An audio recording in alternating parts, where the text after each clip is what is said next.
Olá, esse é mais um Escola Milaré. Eu sou a Maria Clara Gomes e o tema que nós estamos propondo hoje debater é desenvolvimento sustentável.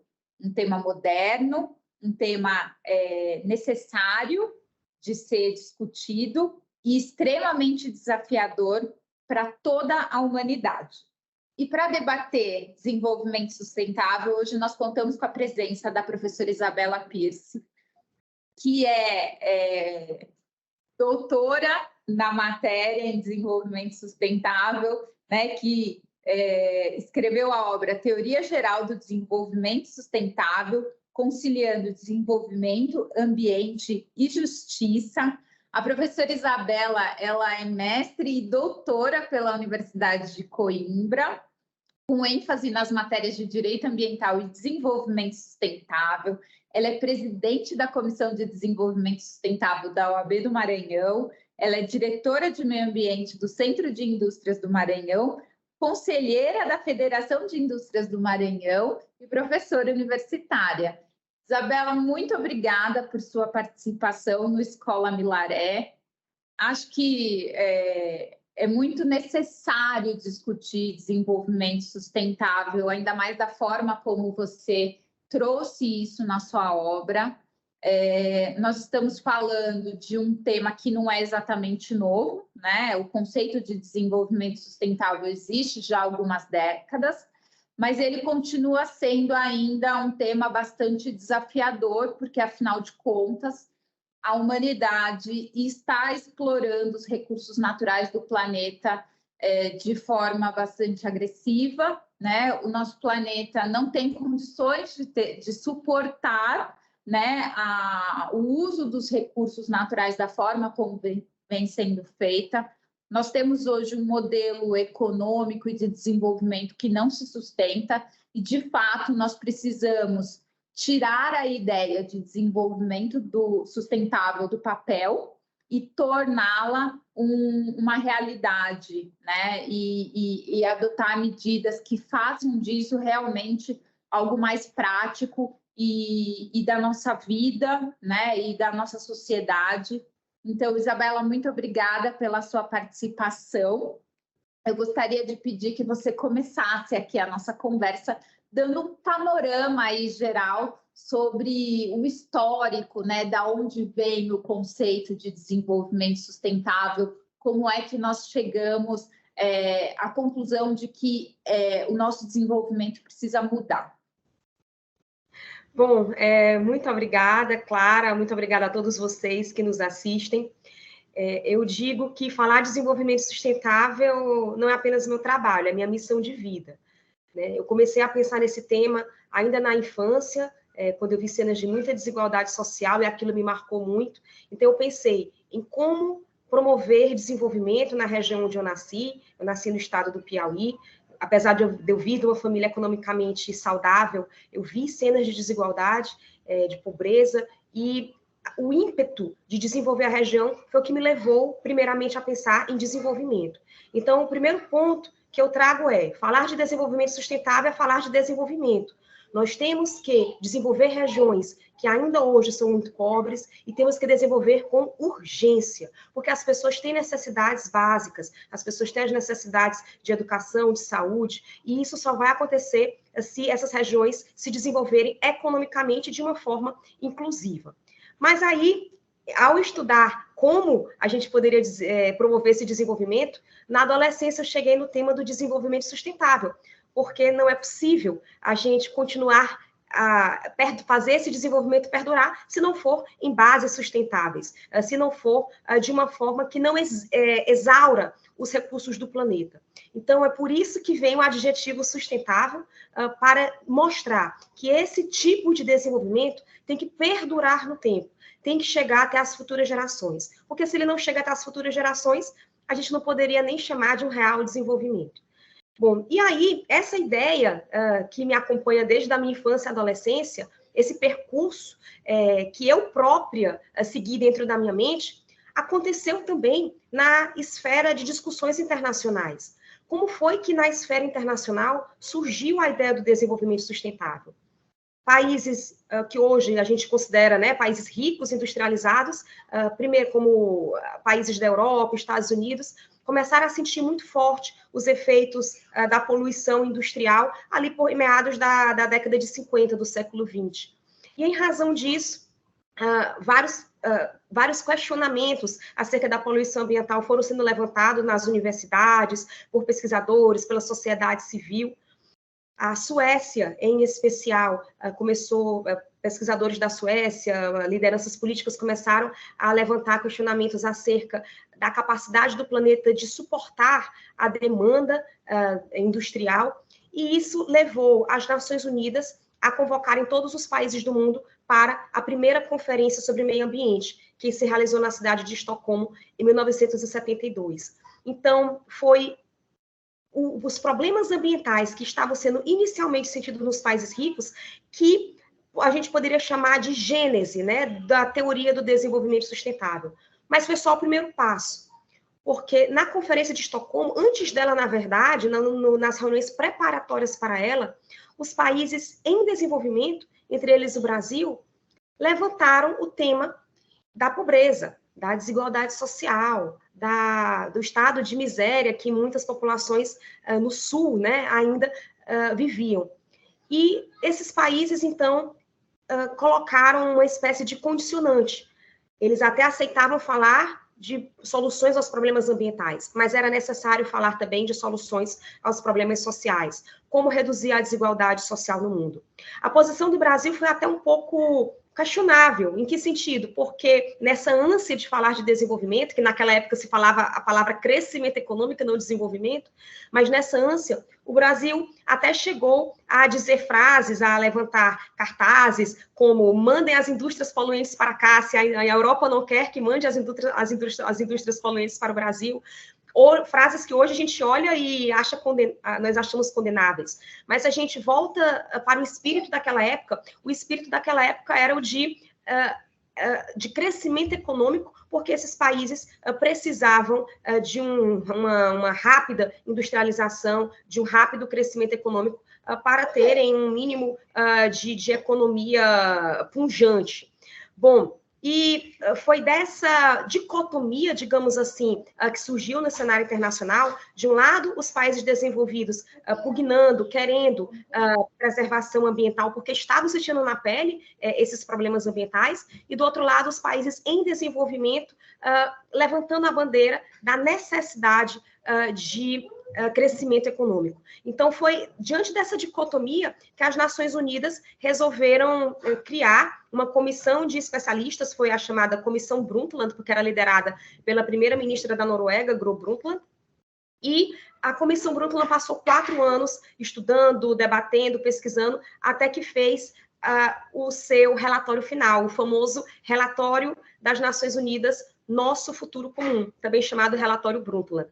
E eu digo que o Relatório Brundtland é a certidão de nascimento do termo desenvolvimento sustentável. Esse termo até já tinha sido utilizado antes em um outro documento, mas foi no Relatório Brundtland que ele teve amplitude mundial. E o que diz o Relatório Brundtland? Que desenvolvimento sustentável é aquele que atende às necessidades da presente geração, sem comprometer a capacidade das gerações futuras de atenderem às suas próprias necessidades. Então, esse é o conceito basilar de desenvolvimento sustentável, e esse conceito eu considero que ainda hoje ele é válido, ele vigora. Por quê? Porque ele é um conceito bem elástico, ele é um conceito baseado em 2 princípios. O princípio da justiça intrageracional e o princípio da justiça intergeracional. A justiça intrageracional é aquela que pretende fazer justiça dentro da presente geração. Fazer justiça dentro da presente geração é atender às necessidades de quem vive hoje. Quem vive hoje tem necessidade de saúde, de educação, de emprego, tem necessidade de desenvolvimento.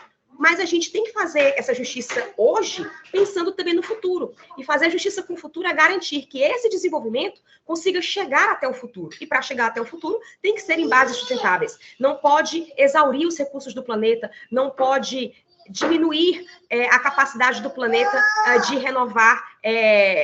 renovar os seus recursos e depurar os resíduos, enfim, não pode afetar a biocapacidade do planeta. Portanto, quando nós pensamos em justiça intrageracional e justiça intergeracional, que são os dois princípios que estão dentro do conceito do relatório Brundtland, nós estamos pensando no conceito de desenvolvimento sustentável em uma base muito ampla, porque aí eu consigo, ao longo da história, trabalhar essas duas formas de justiça de acordo com as necessidades de cada época histórica. Então, na década, por exemplo, de 70, 80, quando eu pensava em necessidades do presente, em desenvolvimento, eu tinha as necessidades de desenvolvimento daquela época. Não existia, por exemplo, naquela época, internet, então eu não poderia dizer que internet era a necessidade da época. Hoje, se eu vou falar de desenvolvimento, de acesso à educação, eu tenho que colocar a internet como um elemento do acesso à educação. Então, hoje, o acesso à internet das crianças e adolescentes entra aqui, dentro dessa necessidade do presente. Ao mesmo tempo, se eu volto lá para a década de 70, 80, a gente não tinha de forma clara a percepção da mudança climática. Tinha algumas coisas, alguns estudos que já apontavam, mas não tinha de forma clara a percepção que nós temos hoje. E aí hoje nós já temos. Então, quando eu penso no futuro, quando eu penso em atender às necessidades do presente sem comprometer o futuro, eu tenho que pensar em frear a mudança climática. E aí isso se torna uma pauta primordial hoje. Então, esse conceito que o relatório Brundtland trouxe, eu considero tão bom porque ele permite ser preenchido, né, ao longo do percorrer histórico, ao longo do andar da carruagem. É assim como Robert Alex e Ronald Dworkin já descreveram a diferenciação entre regras e princípios, né, dentro da teoria do direito, o que é uma regra, o que é um princípio. A gente pode pegar essa teoria do Alex e do Dworkin para dizer que o conceito de desenvolvimento sustentável trabalha com princípios, essencialmente, não com regras. E como princípios, eles têm que ser aplicados de acordo com o caso concreto e de acordo com o momento histórico. De acordo com o momento histórico, eu vou olhar e dizer qual é a necessidade de desenvolvimento, e como é que eu vou conseguir garantir que esse desenvolvimento perdure no tempo, chegue até as futuras gerações e que as futuras gerações tenham uma vida igual ou melhor do que a nossa. Então, na minha tese de doutorado, o que eu procurei foi estabelecer como é que nós vamos interpretar esses dois princípios e tomar soluções práticas nos casos concretos. Porque a solução de desenvolvimento sustentável, por exemplo, concreta, para um caso concreto lá na Alemanha, pode ser diferente para a solução concreta aqui no Maranhão, onde eu vivo hoje.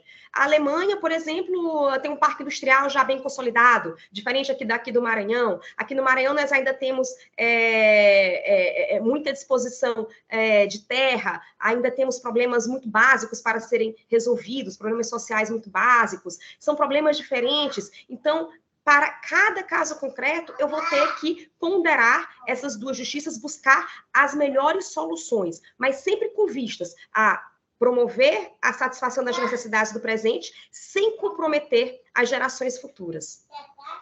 Isabela, pegando um gancho aí do que você colocou por último na sua fala, um dos aspectos, né, que você aborda muito na sua tese de doutorado e que, de fato, é um dos grandes desafios hoje da humanidade, é você tirar o desenvolvimento sustentável da teoria e tornar isso uma realidade, né? Nós sabemos que existe um modelo econômico vigente, que existem interesses e que muitas vezes é difícil superar.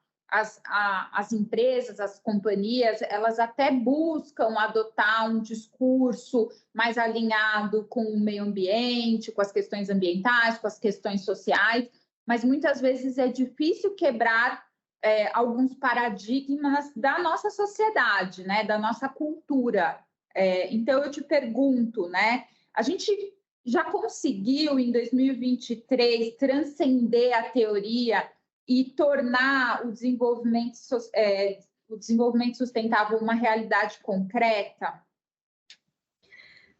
Clara, infelizmente, a gente ainda tem um grande abismo entre a teoria e a prática do desenvolvimento sustentável. Eu utilizo propriamente essa expressão, abismo teórico-prático, na minha tese, um capítulo inteiro que eu falo sobre isso, para dizer o quanto que a teoria do desenvolvimento sustentável já está avançada, e quando eu digo teoria, eu digo teses de doutorado como a minha, eu digo legislações no mundo inteiro, constituições nacionais, está muito avançada, porém, a prática está muito atrás. Não é que a prática não tenha avançado, ela tem, mas enquanto a teoria avança com passos de lebre, né, um coelhinho, uma lebre correndo rápido, a prática avança com passos de tartaruga. Então, acaba criando um grande abismo entre a teoria que avança rápido e a prática que avança muito lentamente. Como solucionar isso? Esse é o grande X da questão, né? Eu acredito que a gente precisa de financiamento, e aí entra uma discussão internacional muito necessária. Os países que têm mais poderio econômico, tecnológico, na minha opinião, tem que financiar de uma forma mais esforçada a transição energética, a transição tecnológica. Então, tem essa necessidade de financiamento, inclusive isso está no Acordo de Paris, a necessidade de um fundo internacional para financiar a transição energética.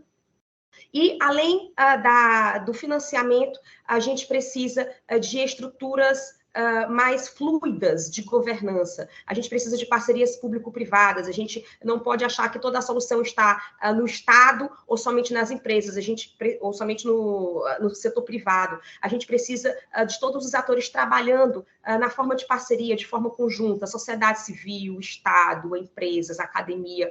É isso que eu chamo de governança. Eu falo bastante também sobre governança, tanto na minha tese quanto também em outra obra que eu já publiquei. E aí, quando a gente pensa em governança, essa governança entra também, claro, na seara política, para fazer leis que promovam atividades econômicas com melhores tecnologias, para que as atividades econômicas com aquelas tecnologias mais avançadas tenham uma maior possibilidade de concorrer com aquelas com tecnologias mais poluentes. Hoje, as tecnologias mais verdes, digamos assim, muitas delas ainda são mais caras do que as mais poluentes. Isso é uma distorção de mercado, porque se a gente contabilizasse o custo da poluição, não deveria, as mais verdes não deveriam ser mais caras, né? Mas então a gente tem que fazer toda uma revisão da nossa tributação, uma reforma fiscal ecológica, não apenas na seara fiscal, mas também toda uma revisão de como é que nós vamos estimular atividades econômicas mais verdes ou tecnologias de atividades econômicas que já existem. Pense em qualquer tipo de indústria. Aquela indústria, com certeza, pode diminuir os seus impactos ambientais adotando tecnologias melhores, adotando melhores processos. Então, tudo isso também na minha tese, eu sintetizo no termo crescimento econômico pós-moderno. Eu defendo veementemente a necessidade de crescimento econômico. Eu digo que, ao contrário de alguns autores, como o Tim Jackson, que afirma que a gente poderia ter prosperidade sem crescimento, eu acredito que não. Eu acredito que a gente precisa, sim, de crescimento econômico, principalmente quando nós estamos em um país que ainda tem muitos problemas sociais, como o Brasil. E a gente precisa de crescimento econômico, inclusive, para ter renda, para ter disponibilidade financeira, para ser investida em infraestrutura, em saúde, educação, que vão possibilitar um real desenvolvimento. Mas, bem, então precisamos sim de crescimento econômico, e aí esse crescimento econômico tem que ser feito em outras bases, não pode ser nas bases antigas, porque aí a gente não vai ter um mundo, né, um mundo sustentável nas próximas décadas. E essas novas bases, na minha visão, envolvem melhores tecnologias, melhores processos, envolve uma regulação que direcione as empresas para isso, que facilite que as empresas adotem essas melhores tecnologias, que inclusive direcione também o comportamento dos consumidores. A gente tem que repensar temas como obsolescência programada, obsolescência percebida, gestão de resíduos. A gente precisa chegar de forma utópica, né? Mas acredito que mesmo na utopia um dia a gente chega lá, a gente precisa chegar no resíduo zero, ou seja, fazer uma economia completamente circular. Precisamos de uma economia descarbonizada, de uma economia que no somatório geral emita zero carbono para a atmosfera quando faz o cálculo do que está sendo emitido, do que está sendo compensado na forma de florestas.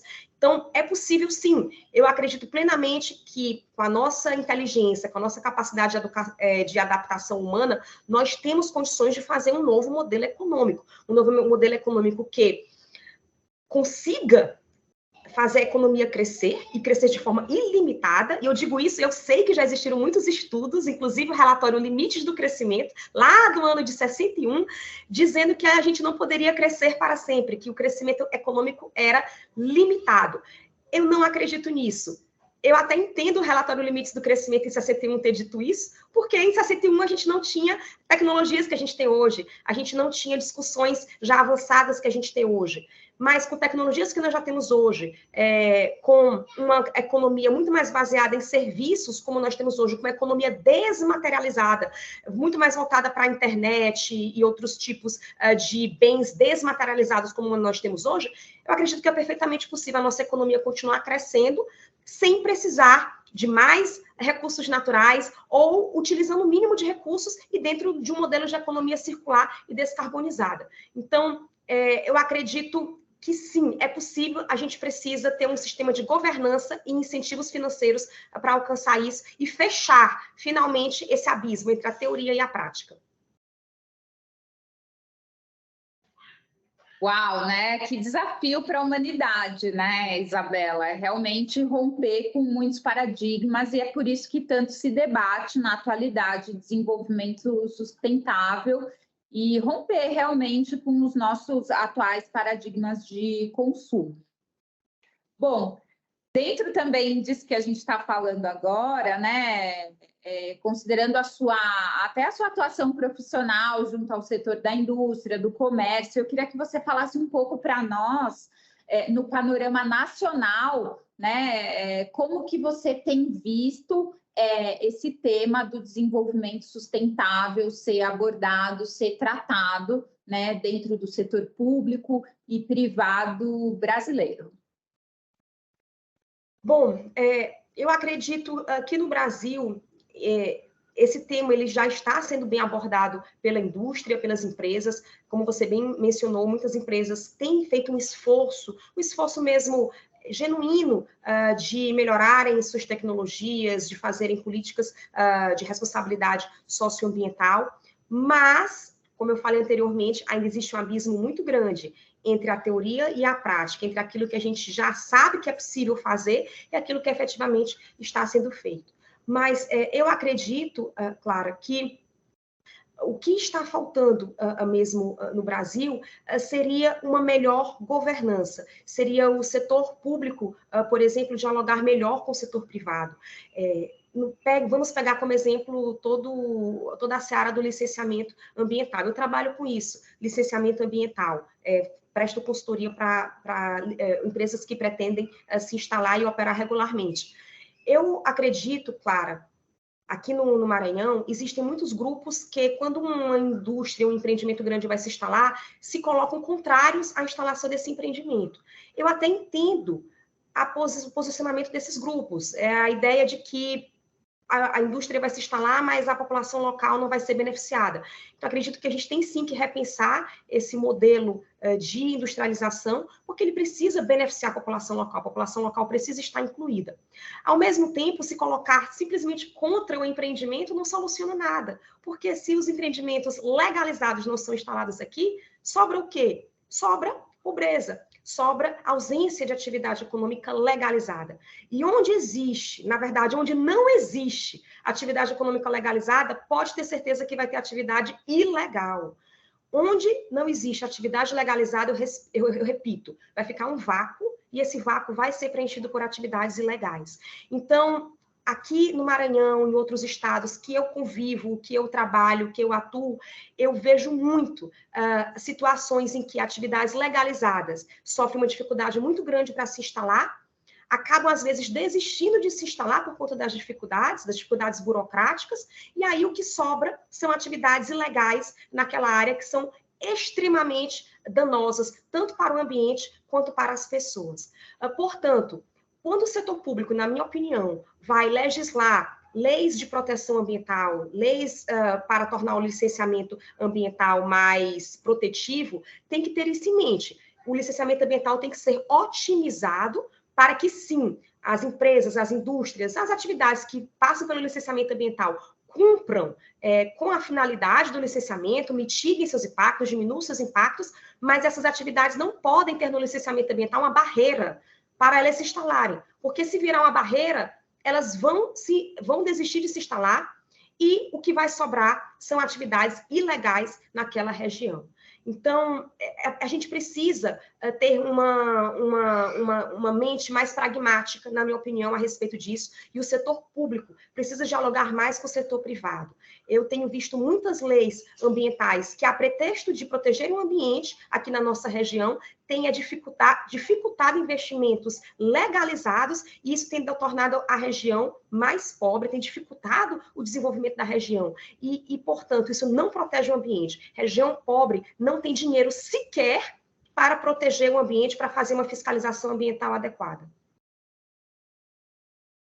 Acaba que é um grande desafio mesmo, né, Isabela? Você ponderar a proteção ambiental com o investimento econômico, com o desenvolvimento das atividades, você encontrar uma forma de que tudo isso se concilie, né, de uma maneira adequada e que promova desenvolvimento, né, é realmente o grande desafio que nós estamos aí enfrentando, né, e que eu espero que nós, como sociedade, tenhamos sucesso em alcançar. Sim. Um outro tema, assim, que eu achei muito interessante que você abordou na sua tese e que eu acho que tem muito a ver com tudo isso que nós estamos falando aqui, né, porque ele é relevante, é a questão da justiça ecológica como um elemento do desenvolvimento sustentável, né? Então, né, considerando que nós estamos aqui, né, falando para um público, né, da área jurídica, eu queria que você comentasse um pouco, né, sobre essa questão da justiça ecológica, que eu acho que é um aspecto também bastante relevante para a gente refletir dentro desse tema do desenvolvimento sustentável. Perfeito. Na minha tese, eu fiz um retrospecto de como a base de sujeito de direitos, ou seja, as pessoas que o direito olha e considera como merecedores de tutela, né, foi sendo ampliada ali da metade do século XX. Primeiramente, quando a gente tinha um problema ambiental, só se enxergava pessoas individuais e concretas que eram atingidas por esse problema ambiental. Por exemplo, uma pessoa que tinha um dano na sua saúde, essa pessoa poderia aceder até o judiciário para receber uma indenização. Mas aí depois, essa base de sujeito de direitos foi sendo ampliada. Continuou-se tutelando pessoas individuais e concretas que eram atingidas, mas foi se ampliando o raio para se tutelar também sujeitos coletivos. Por exemplo, uma comunidade de pescadores que era atingidas por um derramamento de óleo. E aí depois foi se ampliando mais ainda para se ter a própria sociedade, de uma forma difusa, como sujeito de direitos. E aí, quando a gente coloca a nossa Constituição de 88, antes mesmo da nossa Constituição de 88, a gente já poderia até considerar a Política Nacional de Meio Ambiente, de 81. Quando a gente coloca o meio ambiente como um objeto de tutela jurídica, independentemente de pessoas individuais serem atingidas na sua saúde, na sua propriedade, o que a gente está querendo dizer é que a sociedade como um todo, de forma difusa, é sujeito de direitos. E aí, se eu tenho um desmatamento ilegal na Amazônia, por exemplo, mesmo que ninguém especificamente esteja sendo atingido de forma concreta, individualmente atingido, mas a sociedade está. Nós estamos perdendo, por exemplo, massa florestal, estamos tendo mais gás carbônico na atmosférica, o que piora a mudança climática, as futuras gerações estão sendo atingidas, então a sociedade está sendo atingida. E aí eu saio daquela perspectiva individual e até mesmo coletiva, de um grupo determinado como uma comunidade de pescadores, e mudo completamente a chave da mente, passo a entender a sociedade como sujeito de direitos. E essa mudança foi fundamental para a gente tutelar o meio ambiente. Por quê? Porque aí eu não preciso mais que um dano ambiental ele atinja pessoas concretas, de forma concreta.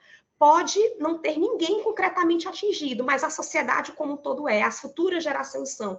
E aí eu consigo que determinadas entidades representativas, como o Ministério Público, uma ONG, representem essa sociedade, tanto a sociedade do presente como a sociedade do futuro, entrem com uma ação civil pública ou alguma outra medida para combater aquele dano ambiental. E isso portanto, já uma característica da justiça ecológica. Mas atualmente, eu considero que a gente já está com um raio se alargando ainda mais. Esse raio da sociedade como sujeito de direito já era por demais alargado, já era, digamos, bem avançado, né? Um raio aí que a gente poderia também considerar a humanidade como sujeito de direitos, a ideia de que, por exemplo, a Amazônia, apesar dela ser patrimônio do Brasil, é soberania do Brasil, sim, mas ela tem uma função ecológica para o mundo todo, por isso que a gente chama de patrimônio da humanidade. Mas, bem, apesar disso já ser por demais avançado, hoje a gente ainda poderia considerar que existe espaço para se avançar ainda mais esse raio, para se alargar ainda mais esse raio. E a tendência que eu vejo é que esse raio seja alargado para considerar a própria natureza como sujeito de direitos. E aí eu não estou mais falando da natureza como objeto de tutela em prol da sociedade. Eu estou falando da própria natureza como sujeito de direitos. É outra mudança de chave na mente, né? E qual seria a diferença disso? A diferença é que, para além de eu não precisar que uma pessoa concreta seja atingida, eu poderia considerar casos em que nem mesmo a humanidade, a sociedade é prejudicada, mas a natureza em si é prejudicada em algum caso específico. E, naquele caso, eu poderia tutelar o ambiente, tutelar a natureza pelo valor dela própria, independente da sociedade estar sendo prejudicada, né? Eu vou dar um exemplo. Há umas 2 semanas atrás, mais ou menos, eu vi uma notícia de uma árvore centenária, de sei lá quantos centenas de anos, que foi cortada por um adolescente na Inglaterra, que era uma árvore que tinha sido até cenário do filme Robin Hood. Isso provocou até uma comoção lá na Inglaterra, porque era uma árvore centenária. Veja, o corte dessa árvore centenária, em teoria, raciocinem comigo, não prejudica a sociedade humana. A sociedade humana, uma única árvore não vai fazer diferença na mudança climática, como uma única árvore, se fosse uma massa florestal, sim, mas uma única árvore não vai fazer diferença na mudança climática, uma única árvore não vai fazer diferença no clima, né? Uma única árvore, então não prejudica a sociedade. Não prejudica uma pessoa concreta também, não teve ninguém concretamente que dependia daquela árvore para sobreviver, por exemplo. Mas aquela notícia causou tal comoção porque as pessoas entendem que aquela árvore tinha uma espécie de direito de existir, sabe? Como um direito da natureza de existir. E ali estava representado na figura de uma árvore. E aí eu consigo, então, pegar essa figura representativa da árvore e colocar, imaginar uma floresta. Imaginem que eu vou proteger a floresta amazônica não apenas porque é necessário para a vida humana na Terra, não apenas porque é necessário para frear a mudança climática, mas porque a floresta amazônica, as espécies que existem ali, o ecossistema tem o direito de existir, vamos colocar assim. É o direito da natureza. Então, quando eu penso nessa perspectiva, eu estou pensando na própria natureza como sujeito de direitos, o direito dela existir, o direito das espécies existirem. Qual seria o direito humano de exterminar, né, conscientemente, de maneira tão abrupta, milhares de outras espécies como nós estamos fazendo agora? Portanto, já existem algumas constituições no mundo que, de forma implícita ou explícita, trazem esses direitos da natureza. De forma mais explícita, a gente poderia citar a Constituição do Equador, que traz um capítulo específico chamado Direitos da Natureza, né? E aí ele fala da natureza, a natureza tem esse direito de existir e de ser respeitada. E de forma mais implícita, eu citaria a Constituição da Bolívia, no seu preâmbulo, que ela fala da Pachamama, a Mãe Terra, ou seja, trazendo essa ideia de que você tem que proteger a natureza, não apenas porque a natureza é a base da vida humana, mas pelo próprio valor que a Mãe Terra tem. E eu também citaria, de forma um pouco mais tímida, mas dá ali para a gente puxar alguma coisa, eu também citaria a Carta do Ambiente da França, que fala da indissociabilidade da vida com a natureza. Então, de uma forma mais direta ou indireta, a gente já tem em constituições nacionais esses direitos da natureza promulgados. Aqui no Brasil, a gente não tem na nossa Constituição de forma explícita isso, a nossa Constituição ela ainda é baseada no paradigma da sociedade como sujeito de direitos, o que já é bastante avançado, como eu falei, já é bem avançado, mas quando o nosso artigo 225 fala que todos têm direito ao meio ambiente, em benefício da presente e das futuras gerações, está falando da nossa sociedade humana, né? Mas não é impossível nós interpretarmos esse artigo 225 de forma ecocêntrica, ou seja, se a gente interpretasse que quando o artigo 225 fala de presente e futuras gerações, eu estou falando de presente e futuras gerações de tudo que existe no planeta, não apenas dos seres humanos, mas de todos os seres vivos que existem no planeta. É a presente geração do planeta, o que é? Somos eu, você, todas as pessoas e todos os seres vivos. As futuras gerações do planeta, eu, você e todos os seres vivos que irão existir no futuro. Então, é possível, sim, a gente fazer uma mutação interpretativa aí, interpretar o artigo 225 sob a perspectiva da justiça ecológica. E isso, como eu falei, nos traria um peso a mais na interpretação, nos traria um peso a mais na proteção ambiental, inclusive para tutelar o ambiente em casos que hoje a gente fica sem saber como tutelar, qual argumento jurídico utilizar, tá bom? Mas, bem, de toda forma, eu considero que quando a gente já tem a sociedade como sujeito de direitos, já é avançado, já é muito avançado, já nos dá muitos elementos argumentativos, e esse elemento argumentativo da natureza como sujeito de direitos, ele vem para acrescentar, ele vem para ser um argumento a mais, para colocar mais peso nessa balança. Isabela, essa abordagem sua realmente é importante, né? Para nós do meio jurídico ambiental é relevante porque nós já vemos, né, algumas iniciativas de ações, né, judiciais que são propostas colocando justamente animais e a natureza como sujeito de direito.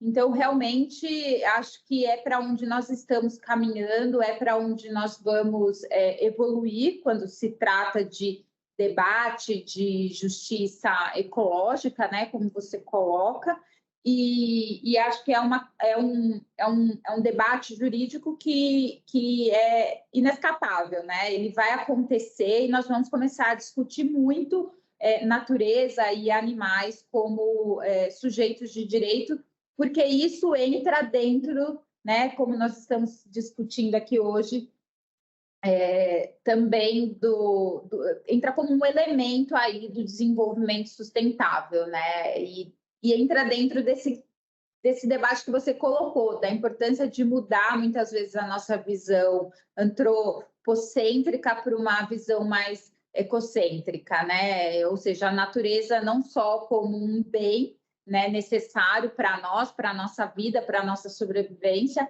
mas a natureza, os bens ambientais como algo necessário por si só, né? Sim. Então, sim. Isabela, eu gostaria de agradecer muito a sua participação no Escola Milaré e pedir para você fazer as suas considerações finais aí dentro desse tema que é tão interessante e, ao mesmo tempo, tormentoso, né? Como eu falei, desafiador falar em desenvolvimento sustentável.